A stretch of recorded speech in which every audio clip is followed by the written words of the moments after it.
Aujourd'hui, nous nous sommes réunis ici pour célébrer, à l'instar des autres pays du monde, la journée mondiale dédiée à la population.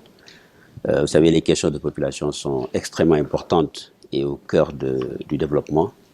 Quand vous dites population, vous voyez bien tous les besoins qui sont autour en matière d'éducation, en matière de santé, en matière de création d'emplois, etc.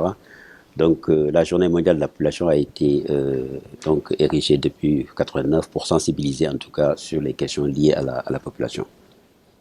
Donc voilà, nous nous sommes rencontrés aujourd'hui et cette année, le thème qui a été choisi, c'est la planification familiale, autonomisation et développement.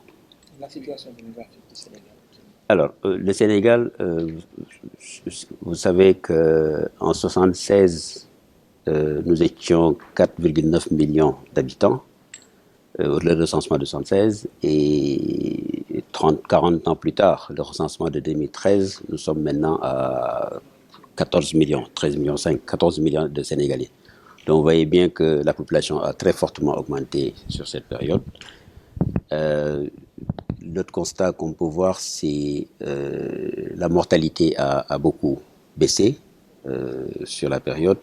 Et quand la mortalité baisse, effectivement, vous avez une jeunesse assez importante.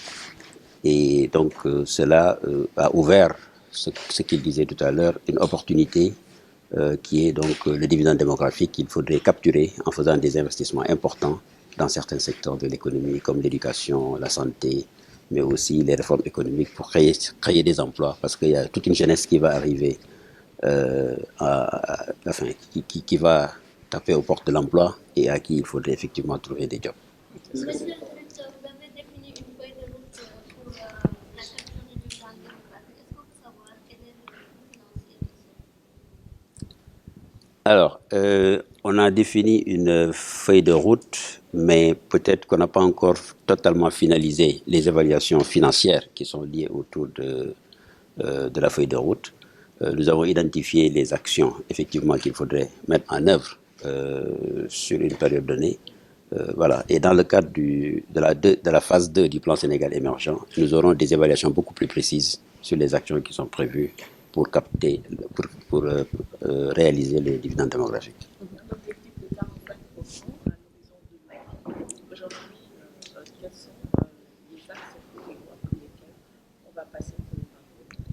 Alors, le représentant du FUNIAP l'a dit tout à l'heure, le Sénégal a fait un bond assez important en matière de planification familiale parce qu'en 5 ans, le taux de prévalence contraceptive est passé de 10% à peu près à 21,2% en 2015. Mais effectivement, il y a encore beaucoup d'efforts à faire parce que notre objectif, c'est d'arriver à 45% à l'horizon 2020. Alors, qu'est-ce qu'il faudrait faire? Il faut surtout mettre en avant la sensibilisation, parce que, comme il disait, c'est quelque chose de volontaire. Il faut sensibiliser à la fois les femmes, les couples de façon générale, les hommes, les religieux, etc., sur l'importance, sur l'utilité de la planification familiale qui agit directement d'abord sur la santé de la femme, mais également qui donne une opportunité, en tout cas à la femme, de bien pouvoir travailler, s'occuper de ses enfants et donc créer un peu plus de richesse, et dans la famille et donc pour le pays tout entier.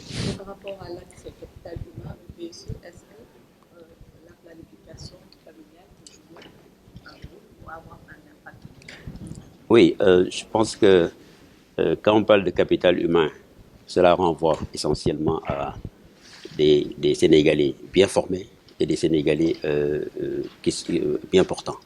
Donc, agir à la fois sur l'éducation, mais aussi agir sur la santé. Et dès qu'on parle d'agir sur la santé, naturellement, je crois que la question de la planification familiale devient importante parce que c'est ça qui permet d'agir à la fois sur la santé de la femme maternelle, mais aussi sur la santé des enfants qui sont issus plus ou moins, qui naissent un peu. Donc, c'est vraiment au cœur de notre stratégie en matière de développement du capital humain.